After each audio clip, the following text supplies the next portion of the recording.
Golden State Media Concepts bring you Book Review Podcast, a haven for bookworms of all ages and the widest genres, from mystery to memoirs, romance to comedy, fantasy to sci-fi. If you love to read, this is a podcast for you. It's the Golden State Media Concepts Book Review Podcast.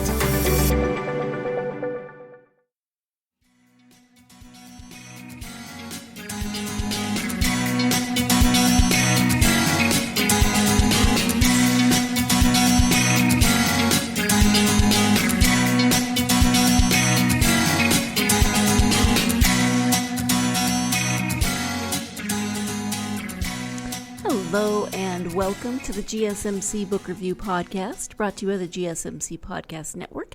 I am your host, Sarah. I am happy to be with you on another Tuesday for another author interview. I hope you had a good weekend. I definitely hope your weekend was better than mine. I had a very nice conversation with the author I am speaking with today, and that was the highlight of my weekend. The rest of the weekend, I had a migraine. It was one of those where I eventually ended up at urgent care, got a shot to take care of the migraine. It was bad. I know a lot of people watched the Super Bowl over the weekend, and I saw bits and pieces of it, but I slept a lot. I woke up for the halftime show and watched that and saw parts of the game, and just kind of a lost weekend, but feeling much, much better, thank goodness. And I'm very grateful that I was able to go and get it taken care of. But I hope your weekend was better than mine was. And if you watched the Super Bowl, I hope you enjoyed it. And if you didn't watch the Super Bowl, I hope you enjoyed whatever it was you were doing instead of watching, because there's lots of options. You know, one of my favorite things, this is of course after the Super Bowl, but one of the players, and I would have to look it up, I had the name in my head and it just poof disappeared, but one of the players' daughters was trending for a while on social media because she was reading during the game. Her dad's playing in the Super Bowl and she's reading a book. That is a kid after my own heart. That is something that I would have done. I would have been reading during I have read during a football game, actually, many times. I totally understand that impetus to read during a sporting event. At any rate, let's go ahead and talk about the author that I am speaking with today. Her name is Tasha Keeble, and we are talking about her literary memoir, Call Me Freedom, a Black American woman breaks from empire. And it is, like I said, a memoir. Let me go ahead and read the back of the book. Tasha Keeble's memoir, Call Me Freedom, a Black American woman breaks from empire, tracks parallel journeys. One explores the narrator's life and family relationships, and the second gauges and evaluates her interior life relative to the outside world, i.e. empire, to free herself from a stultifying duty handed her as a middle-class Black woman, to piously attend to everyone's needs before her own. The triggering event, learning of her father's death months later from her ultra-religious aunt, who rejects the narrator's claims to her father, is a stab wound requiring the narrator 14 years' distance to confront. Keeble's epistle to the deceased father she barely knew takes the reader on her voyage towards true emancipation. Cycling through time and record, the narrator does not blink, vulnerably linking her life to myths that sustain the status quo and perpetuate Black disinheritance. The narrator invites the reader to excavate ground and history from the noise of Oakland's Fruitvale district to the complicated 1980s neighborhood surrounding Spelman College. Vectoring from the family homestead in Pine Bluff, Arkansas, Keeble venerates ancestors, including her two brothers lost violently within the last quarter century. In Call Me Freedom, Keeble discovers hard truths, sheds useless beliefs, and claims her right to what she and her ancestors earned as members of an ordered state. And that is the description of Tasha Keeble's memoir, Call Me Freedom. This book is beautifully written. It's not long. It is, let me double check, 143 pages, I believe. 143 pages and then a few pages with pictures after that. So 143 pages of text. And as I said, it's beautifully written, and it's one that you really need to, I think, sit with.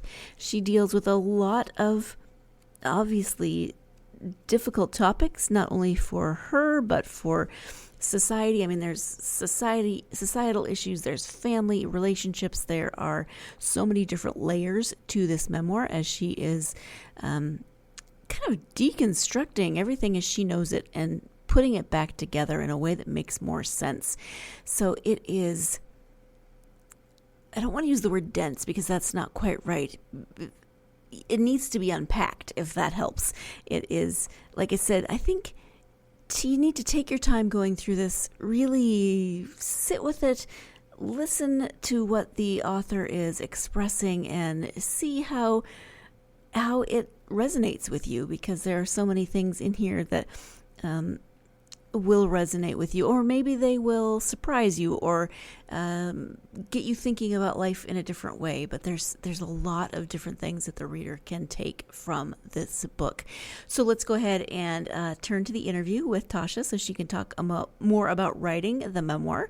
Again, the book is called Call Me Freedom: A Black American Woman Breaks from Empire. Hi, Tasha. Welcome to the podcast. Oh, thank you. Thank you for having me. I am very happy to have you here, and we're going to talk about your book. It's called Call Me Freedom: A Black American Woman Breaks from Empire. Before we get to the book, though, if you would share a little bit about yourself so my readers or my listeners can get to know you, that would be wonderful. Okay. My name's Tasha Keeble. I grew up primarily in California, some in Southern California, some in the central area, actually Monterey County. Have been here most of my life, but have gone back and forth between the South, particularly Arkansas, and I lived in Atlanta for about 6 years. And so I have all of those flavors mixed in. I live in the Bay Area currently. I've been here for about 25 years. And this is my home. I consider it home. It feels like it. I am a writer. I've been teaching for 20 years, all across the academic spectrum. Right now I teach literature and composition at one of the local colleges, and I write. I also do some editing. I do a lot of editing, and that's kind of a little bit more under the radar. I love where I'm at. Feels like I've kind of hit a stride.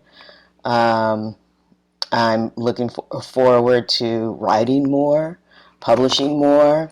Last year I was like on a quest to publish other writers, and I hope that actually kind of develops a little bit more. But it's like I'm busy, always have something on the stove. I have 2 children. They're adult, grown daughters. If you read my book, you can you'll see that. And they do the things that I do as well, not exactly in the same way, but we all kind of follow the same path, I guess. So I'm happy to be here. This was my first published, actual full cover-to-cover book. I actually have tried to strike a balance between writing and editing. I love to edit because I love to look at other people's work and kind of coach. And it's sort of a passion, and I find that it works really well with teaching. It really does. So, I mean, it helps my teaching, honestly. Especially I'm trying to teach growing writers. And just like I look at other people's work and they advise me, I'm hopeful that the same sort of process works for my students. So yeah, that's about it. I would imagine that it's a pretty symbiotic relationship between writing, editing, and teaching, because not only does it help your writing, but you're able then to help other people. I could just imagine that it kind of all feeds into one another. It does. And what's amazing about it is that is that it took a while to get here, you know, because I don't know what happened, but I was going to write this article about writers publishing later in life. And I was writing when I was younger. I've always sort of written, but I was like on this track, right? I was working for the school newspaper. I was, of course, not of course, but I was an English major, editing the school journal. And just that was sort of my life before I had children. And after I had my first daughter, my eldest daughter, it was sort of like that writing, the drive to like put things on paper just sort of evaporated. It was, I had other priorities, you know, and I like, honestly, it didn't come back until both my daughters finished school. It was kind of like miraculous. I don't know if other people have had that experience, other women writers or men. I don't want to be, sexist, but it's sort of like it just, when I would try to write, it would be a forced process. Yeah. Just wasn't the right time. No, not at all. Yeah. Well, let's talk about the book. Again, it's called Call Me Freedom. A Black American Woman Breaks from Empire. Can you give just the premise of the memoir? Okay. It's really it's a literary memoir. And what it is it's sort of the narrator, who is me, my process of sort of kind of breaking away, and I call it, in the book, I call it a coming out period, of just a very hard period, and coming out of patterns of thinking and behaviors that I at some point realized had been imposed upon me. And I had in turn imposed those patterns of behavior and ways of thinking onto other people.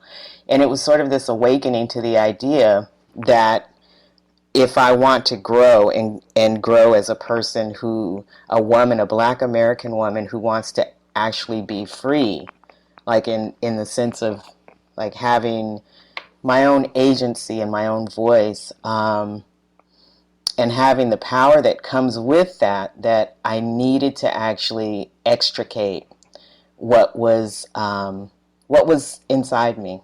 And it was sort of this, I call it magic. And it was a beautiful experience, I must say, even though like at times in the book it sounds like, especially at the end, my sister told me at the end it sounded like a really difficult struggle, and it was at times. It was it was really challenging. But I had to come to terms with the truth of my experience on a personal level, as well as the experience of my family, my Black family in America. Coming from the South, Arkansas in particular, and what we've experienced here. And it was sort of like all of these things were in me and in my body and in my heart, and they needed to come out because they had been so, it was almost like these voices had been neglected. And I couldn't move forward. And I knew I couldn't move forward. In fact, I had lost my ability to sleep. And along with another series of events, it sort of brought the urgency forward. And I just went through it. I went through it. But in the process, it was like I had to touch these stones. Right, and it was sort of like almost like and I don't mean to be over the top, but it was almost like a metaphysical experience, in that I had to meet these places that I had avoided, and part of that was not only the truth about my family's history and my family, which I had always venerated and held up as sort of and sort of idolized, right? And had a lot of pride in, and of course that makes sense, and I still do. But I think that sometimes we do a little overcompensating, and not necessarily truth telling, in order to paint a picture that is more that's less realistic, less honest. And it was sort of like I had to do away with the lie in order to get to the truth. I'm going to jump back in so we can take our first break of the podcast. When we come back, more with Tasha Keeble. So stay tuned. You're listening to the GSMC Book Review Podcast, and I will be right back. Do you want to be healthier, yet you just don't know what to do? All these shows telling you this and that, but nothing seems to work. Well, listen close. Golden State Media Concepts has got something great for you. The Health and Wellness Podcast dedicated to workout trends, healthy eating habits, diet, and everything about healthy living. Join us in our banters as we help you not just live life to the fullest, but live it to the healthiest.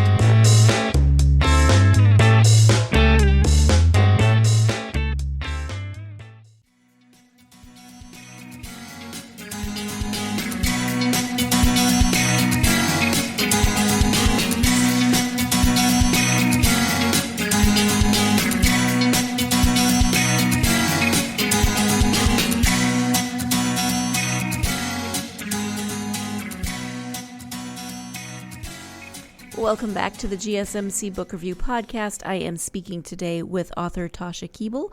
We are talking about her new memoir, Call Me Freedom, A Black American Woman Breaks from Empire. Let's go ahead and return to that interview. I think it's hard also to come to terms with viewing your family as an adult as opposed to how you see them as children, because when we're children, we see the adults in our lives sometimes as more infallible than they actually are. You know, we think that Right. they have all the answers, and then we grow up and we think, oh my gosh, they don't have all the answers. Right. And how do you then reconcile that sort of larger than life image that you had as a child with this very real human person Yeah. that may have done things that are hurtful to you or other people? Right. Yeah. And really in my case, it was part of the process was in the way that the book is framed is that it's a letter to my father, right? And I know how I came to decide to write it as a letter, because I had had a conversation with a family member, and then I realized that I had been avoiding this reality, my father, right, for my entire life. He had just completely been erased, and it was sort of like, how's that possible? You know, and I'm sure I'm not the only one, but I had never actually faced the fact that I had this father and this man who was so distant, right? Yeah. So. Well, and the book starts. You jump right into kind of the struggle of the book, because you write about that your father has died, and you're writing in a letter to your father, but saying how you found out that he died, which was not for several months. Right. So just right off the bat, you can, there's different levels of family relationship, dealing with the fact that you didn't know your father was dead, and then the relationship that you had with your father. So can you talk a little bit about kind of the relationship with your family and how that plays into you coming to terms with how you feel not only your family, but, kind of the world around you, that whole journey? Right. Oh, I love it. Well, it begins with I began with my family. I remember reading, and this was after I had written the book, that part of, I remember reading one feminist theorist, I think it was Michelle Wallace in particular, who said that she had written a great deal earlier, like in the 70s, right, early 80s, and she had gone back and retraced her ideas and said that, and compared what she knew then to what she believes now. And her conclusion was that she had skipped the part, like we want to analyze systems while leaving the family out of it, right? Our own personal struggle. Mm-hmm. Yeah. When in fact that is the place where that's the center of our everything, our myth making, our identity making. I started with my family, and I start talking about what happened in a particular incident with an estranged relative. And this is a relative I didn't really know growing up. And this is my father's sister. I never knew her. I always heard her name, but I'd also heard other things about her. And it was like in a series of deaths that happened within the family that I was reconnected with my father's side. And I never really knew them, and it was all because of my father's condition. But and what I did know of them wasn't really super positive, you know. And I'm sure that there's some there's some fine people, right? They're very fine people, I'm sure. But it was sort of like my mother's side, their experience with my father's side was not really positive. So I really had to go through and deal with the silence that was around what happened and how I had not been willing to face that. And I didn't know that my father was deceased, and it was calculated that I not know for a while. And I don't think I would have known for a while if I hadn't inquired. And so just the meanness of that reality was kind of devastating.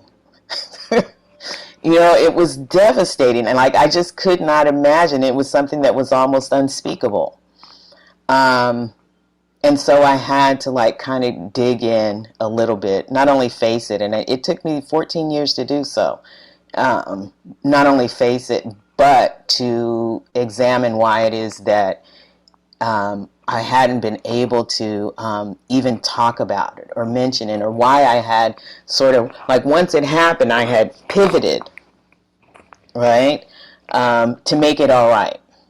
And it'll never be okay, you know, and that's I think that pivoting away from reality and into sort of this rationalizing of ill treatment, it is a big deal. And that's something that, I mean, you know, we always want to paint the positive, be positive, you know, well, let's look at what we can learn from this experience, right? That's what, I guess, 90s, late 90s, early aught teachings and society, American society teaches us to turn away and look for the positive in order that we move forward, right? But it's sort of like, how much can we avoid? How much can we ignore? Mm-hmm. Right. Mm-hmm. What then, did take you 14 years. What then was kind of your impetus to sit down and write not only this letter to your father, but also this deeply personal memoir? My impetus, I think it just came out. And honestly, it was that I was, the connections, everything finally clicked. I think I started writing a memoir, and what I wrote and published, this book, is actually sort of the meta narrative of me taking what I had written before and looking at how dishonest it was. It was storytelling, right? But it was missing its heart, and there was a great deal, a lot of obfuscation within the book that I originally wrote. It was a long book, right? And I can write and write and write and write and write. But to get to the heart of the matter and to get to the why and the how and the what comes after, was something that I wasn't really able to do. And and even in that first edition, the first rendering of what looked like a memoir, I never even talked about the fact my queerness. It was unidentified, right? And that the fact that I was able to, or even considering writing in that way, and not actually writing a memoir and actually erasing that portion of my life today, like, kind of stuns me. And I thought that there was a way that I could do that, because I'd seen other writers do it, right? But it just wasn't working for me. It wasn't working. In this time, it just wasn't working for me, especially within the political climate that we were and are in. And I started writing it when Trump was president. I was just deeply disturbed. There's a line toward the end of the book that jumped out at me. It's in its simplicity, and it's not the whole line, but it's the first part of a sentence that you write, "I had forgotten what I used to know." And that really struck me as, for so many reasons, I think we forget what we used to know. And sometimes it smacks us in the face and we go, oh my gosh. Yeah. Let's reframe. Right. And I had changed, and I realized that at some point I was like, oh my gosh. Right? And I didn't say it like that. Right. It wasn't that. I was like, oh, holy smokolies, right? I'm like, where did she go? Yeah. Yeah, she knew who she was. Yeah, and I think just the process of, like, going through this, like, getting sober kind of thing, which is a part of it too, but I don't want to put too much emphasis on that. Because it is a part of the story, but I don't think it's very unique to too many people. You know what I mean? It's like, and I'm one of these. I'm a person who just doesn't find recovery stories very interesting. I know that they are genuine, but I think they're also colored with the same lens, or like they're viewed through the same lens and colored with this sort of Pollyanna, like everything's going to be all right now. Yeah. But it is really part of this story, in that it's not the focus of the story, but it did help you to realize that you were going through a process that was not necessarily designed for you as a Black female queer person in the world. The recovery process, was not necessarily written for people who look like or sound like or act like you. Right, exactly. And the literature, I mean, I'm not going to get into much. I mean, I'm not going to be really critical, because I always think that people need to grab onto whatever it is that they can in order to survive, right? If that's necessary, then do that. But I since writing this book, I've learned that there are actually a whole lot of other programs and other alternative, and I wasn't aware of that. That there's a lot of that other people had thought what I was thinking too, and they did something about it. So yeah. Time for our second break of the podcast. When we come back, Tasha will be talking about what she hopes readers might take away from this book and what she herself took away from writing this book. So stay tuned. You're listening to the GSMC Book Review Podcast, and I will be right back. Tired of searching the vast jungle of podcasts? Now listen close and hear this out. There's a podcast network that covers just about everything that you've been searching. Hey! The Golden State Media Concepts Podcast Network is here. Nothing less than a podcast bliss with endless hours of podcast coverage. From news, sports, music, fashion, cooking, entertainment, fantasy, football, and so much more. So stop lurking around and go straight out to the Golden State Media Concepts Podcast Network. Guaranteed to fill that podcast itch.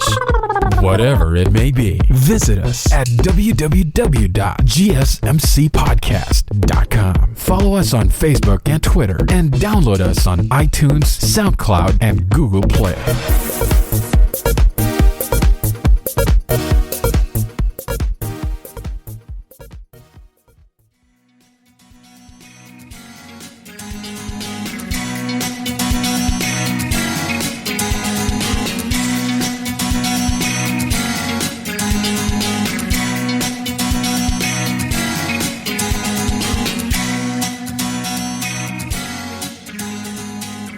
Welcome back to the GSMC Book Review Podcast and my interview with author Tasha Keeble. What do you hope that people might take from the book? I hope that people might take that that we have some stuff that we really do need to deal with. And I think that, and I don't want to sound overly, self-important, but I think what occurred to me as I was writing this, and the reason that I was writing this is because I started making these connections within my immediate environment, in the Bay Area, in Georgia, looking at how different communities respond to oppression, and what the world that I live in looks like, and what's wrong with what it looks like. And I have absolutely no confusion about what's wrong with it. And that's a change from what used to be, and what I used to think. I don't think that there's anything. I think that that so many of us are still here is miraculous. And the inequality that I see, the way that we are treated, and the way that we have to struggle to survive. Like, even I'm a pretty comfortable person, right? I always have been, like, materially. Nevertheless, it doesn't save me from the condition of my community, and in a larger sense, it doesn't save me from the condition of my country, right? It doesn't. I'm not. And I drive down the street here, or drive down the highway, the freeway here in Oakland, or in San Francisco, Berkeley, Richmond, and I see so many people on the street, and there's a part of me that wants to be angry about it, or wants to be angry with the people who are on the street. But then I realize that they're there, and they are a part of that it's a good thing that they're there. It's not a good thing for them, but it's good that they're not hidden anymore, that it's not something we can turn away from. And there's so much that we have to deal with within our country that I think that's the thing that I want people to take away, is that we cannot afford to, like, not pay attention to these things. I mean, I watched the movie Don't Look Up, and that's sort of what I'm saying, is that we have a whole lot of stuff that's in the ground here. Faulkner wrote about it. Morrison wrote about it. We've been sitting on this stuff for a mighty long time, and in a sense, it's if we don't deal with it, I don't know what's going to happen, and that's just the God's honest truth. Yeah, I don't know which way forward other than going through it. Yeah. And you can say a lot about the last few years, both in terms of COVID and in terms of politics, and that could be a many hour podcast that we're not going to go into, but I think the blanket statement I can say is that it's brought a lot of things into the open. you know, Mm-hmm. like you mentioned Yeah. with the homelessness in the Bay Area. I see it. You know, I went to grad school in Berkeley, and that was years ago, and now I drive through that area, and it's so much more overt. Um, Yeah. and just so many different relationships in this country. You can see how broken they are. Mm-hmm. Um, Yeah. And I see people, I see the, I want to, and I don't think it's completely bleak, because I like what San Francisco is trying to do. Um, I think, people coming up with solutions, because it's not something we can just ignore. I mean, I live in a gated community, but right on the other side of my fence, on the other side of the walls, like, tent city, um, that, we have ways that we can deal with what it is. And I think that we pretty much have to learn how to be more humane with each other, without judging, because that's like the thing that we do, and that's what mm-hmm, we've been taught to do. mm-hmm, Yeah. mm-hmm. Yeah, judge and categorize. Hmm, yeah. Yeah, And put it over there. yeah, yeah. Put everything in its box and just, Right. yeah, yeah. So we talked about what you would like for readers to take from the book. What do you feel like you have taken from the writing of this book? Mm. I think that from the writing of this book, I've taken that there is a process that you can engage in that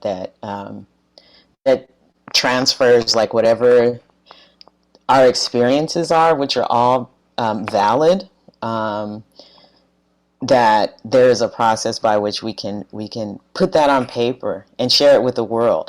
I think that for me, the what I've taken away is that when I am my whole self, then that is sort of, then it's sort of reflected and reflective, and it draws in, the eye. It draws in other people who identify with wanting that, um, who identify with being that, and who can speak aloud, who they are. And I never knew, I knew that I wanted to write this about myself to sort of get free from what was holding me, hostage. But I didn't know that it would grant others permission to be themselves. And that's what I've actually gotten just from interacting with old friends, right? They're a lot more, I don't know, like, fabulous, I guess. That's what one of my editor, Clarence Hayes, he's like a beautiful person. And he told me that he said, that reading this book and editing the book kind of gave him permission to be, a little bit more, his whole self, like, publicly, because he's very, um, and we perform. We sometimes have to perform in order to get where we want to get. And for him, I think he said that he feels more secure and safe, and, like, not, apt to, hide himself as much anymore. And yeah, that's what I got. And it's kind of a beautiful thing. I just kind of smile. I'm very, like, shy. I'm not, like, I haven't been out, like, oh, go buy my book, buy my book, I just haven't. I'm like, the book will find its audience. But, I think that, the people with whom I have engaged about it with, I mean, it's just like they come back and they're like, you know what, this is very powerful. And it made me think about my own experience. Yeah. And I appreciate that. And there's something, um, that makes me feel good about that. Yeah, absolutely. I mean, that's a pretty high compliment that your editor paid you, when you think about it. So, um, it sounds like you've done a lot of different types of writing for a long time. So writing is it something you've always wanted to do? Is it something you've always done? How Hmm. did that come about for you?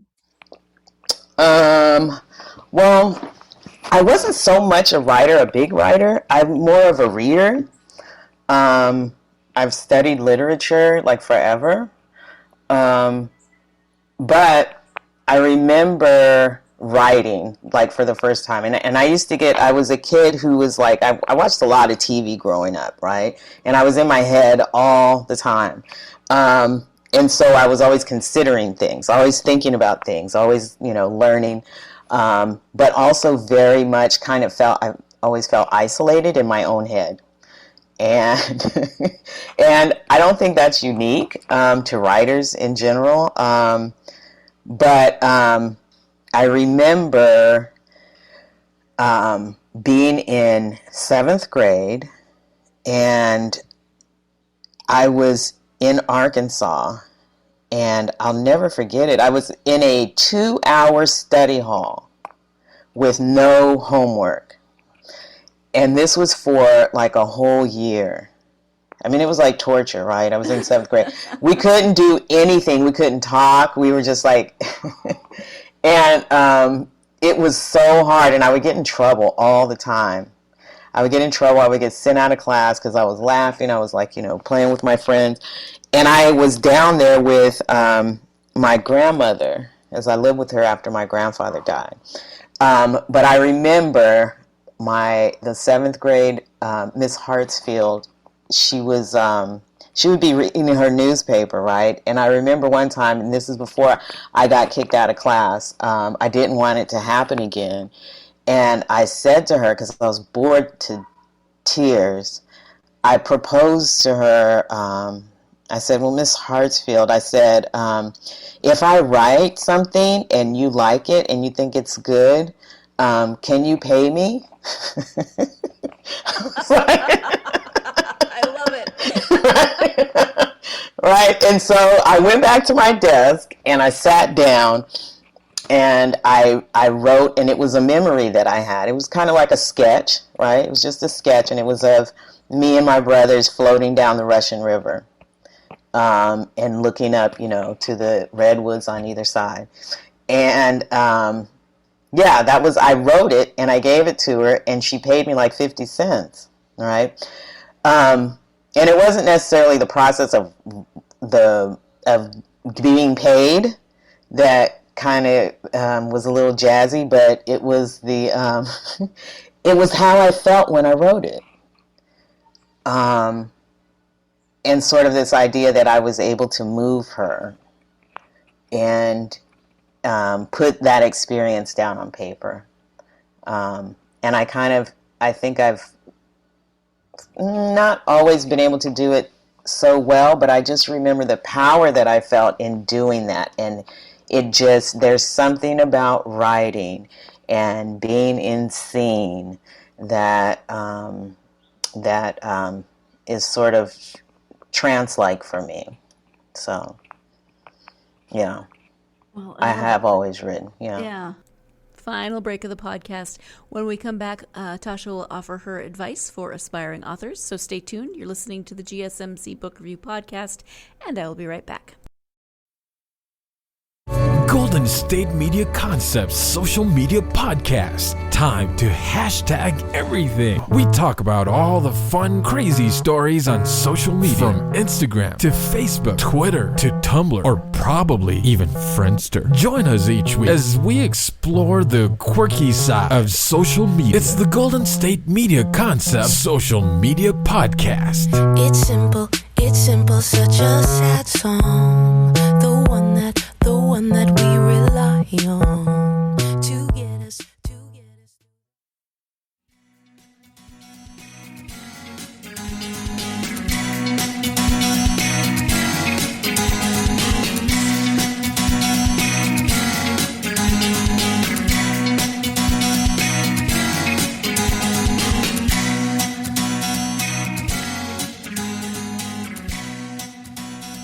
Welcome back to the GSMC Book Review Podcast and the conclusion of my interview with author Tasha Keeble. Then from your experience both as a writer, but also a reader and a teacher, what advice would you have for someone who maybe wants to write their own story? Someone who wants to write their own story. I actually wrote a piece. It was like 3 tips for writing a memoir that people will want to read. But I think that the main thing is to get to the point where you're able to be honest, and sort of divest yourself of what you think is the right thing to write and write what is. And I think that that's like the hardest thing for writers to do. I read a lot of other people. Like I have, people solicit and they send me things. I want you to read this. I want you to read. And I say, and I'm always on, I always say, you gotta like let this go. And I read it a lot, and there's this intent to say the right thing, or to write something that's too kind of imposing, or there's a voice that's imposed upon your paper. And I mean this like really sincerely, as if there's somebody over your shoulder looking at what you write. And that was how I wrote for a very long time. And it's sort of like, if you're going to be an adult, if you're going to be a writer, then you got to thump that person off of your shoulder and listen to what's coming. Make the connection between your heart and your head and let it come out of your pen, right? It has to be honest, and it has to be the truth. And people can sniff out dishonesty really quickly. And that's what resonates with people. That's what hits us, is that inside we have so many different layers of like what we present to the world, that it's sort of like, where's that child? Where is that woman that is there, right? That person who's not answering to anyone except itself, and what the truth is, and just write it. You can have somebody edit later, but tell the truth. Mm-hmm. Yeah. What have you been working on? Are you going to write another book, or what's that looking like for you? Yeah, I have one book that I have to put together. It's a bunch of essays that I wrote about African writers. I wrote for this for a website a couple years ago, and I have about 250 essays, right? Some of them bios, annotations, histories, reviews. That I just have to put together, get an editor for. That's one project, and then I have another one I'm working on, and I've started, and it's about a young woman who leaves her home in Arkansas for a reason, but she leaves this community that's this is a piece of fiction, and it's connected to the labor movement in the Bay Area, teachers in particular, and the labor movement in 1920 Arkansas. And it's tied to the Elaine riot. It was actually a massacre, and it was considered a race riot. And I'm just really interested in how these race riots always instigated or initiated out of labor disputes and economic conflict. And in that particular story, it's about the sharecroppers, black sharecroppers and white sharecroppers, who were trying to form a union. And that's kind of the story. To me, it's a fascinating story, but it's one that occurred across the country. Mm-hmm. And sometimes these things are colored as just like racial strife, but there's a whole lot more there. Mm-hmm. So yeah, there's always more layers, I think. Yeah. You mentioned that you are a reader. Who are your go-to authors when you decide to read for yourself? Oh, my go-to. Wow, I have, let me see, what am I reading right now? I'm rereading Nickel Boys. I love Colson Whitehead. I love Imani Perry. I have a couple of her books. I'll go back to her. Alice Walker is always good. I actually purchased a collection of short stories, You Can't Keep a Good Woman Down. I love Joan Didion. And I just kind of study. It's really hard for me to, I don't know that I read books from end to end, from cover to cover anymore. Because I don't know if I read them very quickly. You know what I mean? It's like sometimes I read in order to teach, which like is not the best. I don't have a lot of time, like downtime for reading. And so I'm reading, like I'll read a few chapters and then I'll listen to it while I'm walking, or just, yeah, there's so much good work that's out there. So much good work. Yeah, that is just blowing the roof off of the canon. Mm-hmm. Yeah, and I appreciate that. It's a little daunting though at the same time, because you can never read it all. So, no, right? you get a little frantic. I completely understand. The reading a few chapters here, and then I got to get to this one. Right. Yes. Yeah. I can picture that perfectly. Yeah. In terms of internet presence, do you have a website? Where can people find you on social media? They can find me on social media at Tasha K3I on Instagram. I'm in and out of Facebook because I'm conflicted. But that's it. They can find me on Instagram, and I'm there pretty regularly. Okay. Tasha K3I. Perfect. Mm-hmm. Tasha, we've talked about a lot of different things today, but is there anything that we haven't covered that you would like to bring up at this time?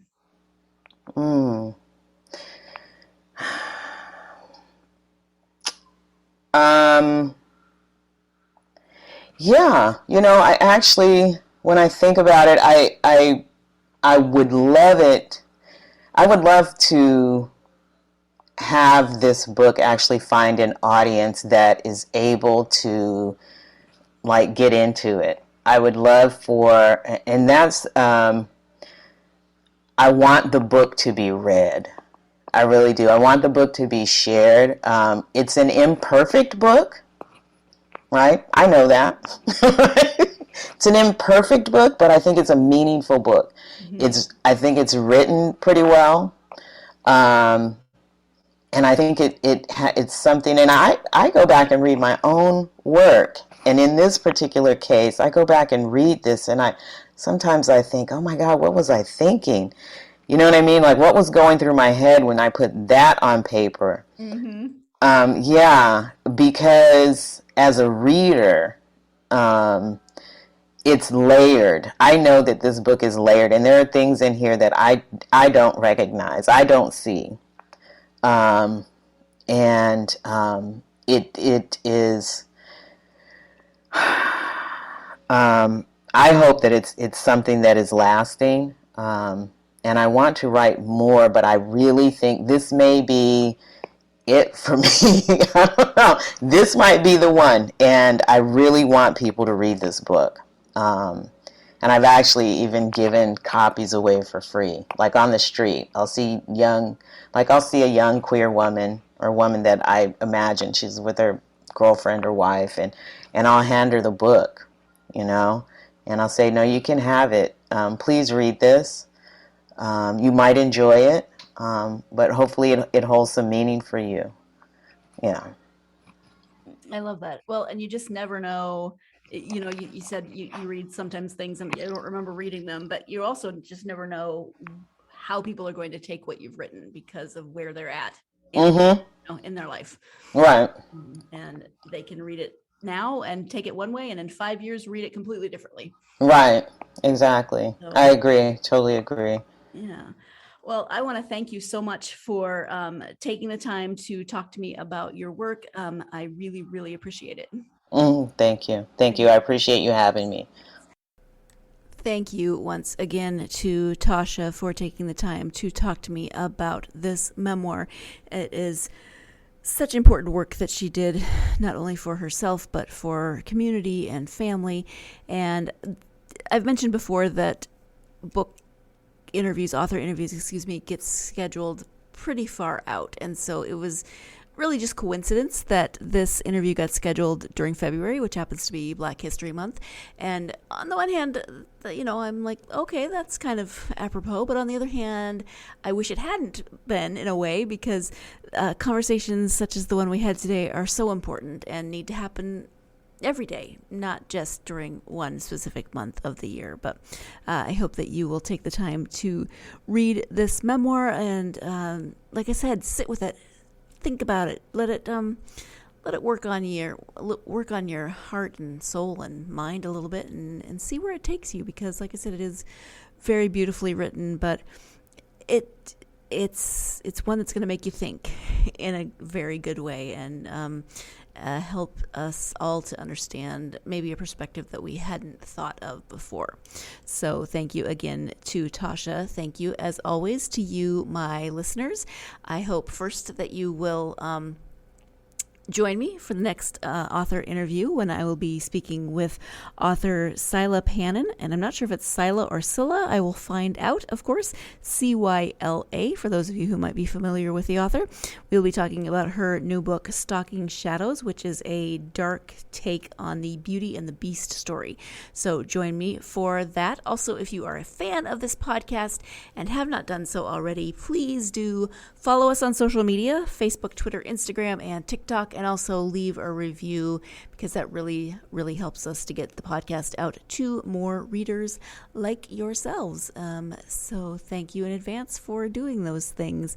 I hope that the rest of your week goes well, and whatever that week involves, I definitely, as always, hope that it involves plenty of time to get yourself lost in a good book. Thanks.